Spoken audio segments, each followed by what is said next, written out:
السلام علیکم ناظرین، میں عابدہ بیگم آپ سب کا اپنے چینل پر استقبال کرتی ہوں۔ تو چلتے ہیں اپنے سبق کی طرف۔ اعوذ باللہ من الشیطان الرجیم، بسم اللہ الرحمن الرحیم۔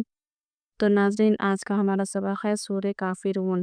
دیکھیے سورہ کافرون یہ مکیہ یعنی کہ یہ مکہ مکرمہ میں نازل ہوئی ہے۔ اس کی 6 آیتیں ہیں، ٹھیک ہے ناظرین، چلیں بسم اللہ الرحمن الرحیم۔ قل یا ایھا الکافرون، ٹھیک ہے۔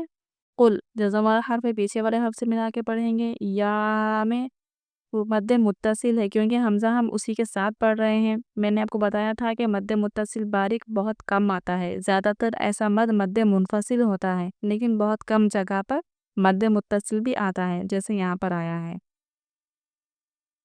حل، حل پڑھنا ہے، ہا کی آواز نہ نکالیں۔ کاف اور را کو کھینچ کر پڑھنا ہے، را کو پورا آواز سے پڑھیں گے، ٹھیک ہے۔ قاف کی آواز بھی اچھے سے نکالیں۔ قل یا ایھا الکافرون لا اعبد ما تعبدون، ٹھیک ہے۔ لا اعبد ایسے نہ کھینچیں کیونکہ حرکت کو جلدی پڑھنا ہوتا ہے۔ لا اعبد ما تعبدون، دیکھیے یہاں پر لام پہ جو مد ہے وہ مد منفصل ہے کیونکہ حمزہ دوسرے کلمے میں آ رہا ہے۔ ولا انتم عابدون ما اعبد، ٹھیک ہے۔ ولا انتم عابدون ما اعبد، ماں پہ یہ مد منفصل ہے، یہ بھی مد منفصل ہے۔ میں دیکھیے نون ساکن کے بعد حرف اخفا میں سے تا ہے، اس لیے ہم یہاں پر اخفا کریں گے، ٹھیک ہے۔ عین کی آواز اچھے سے نکالیں۔ والا انا عابد ما عبدتم، ٹھیک ہے ناظرین۔ دیکھیے یہ مد منفصل ہے۔ انا لفظ انا یہ جو ہوتا ہے یہ کہیں بھی کھینچ کر نہیں پڑھا جاتا ہے، ہم نے رسم الخط میں پڑھا ہے۔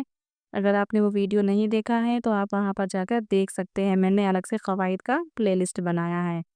انا ہم جلدی پڑھیں گے، عین کھینچیں گے۔ دم دیکھیے تنوین کے بعد یرملون میں سے میم ہے، اسے غنہ کر کے پڑھیں گے۔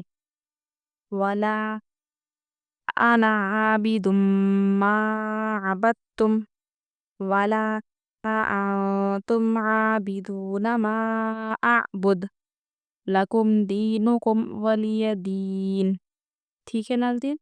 اس کو اچھے سے پڑھنے کی کوشش کریں، پہلے چھوٹے چھوٹے ورڈز کو آپ پڑھیں، اس کے بعد ملاتے ہوئے کوشش کریں اچھے سے سمجھنے کی، تو انشاءاللہ آپ کو ضرور سمجھ میں آئے گا۔ تو پھر ہم ملیں گے اپنے اگلی ویڈیو میں، تب تک کے لیے اللہ حافظ۔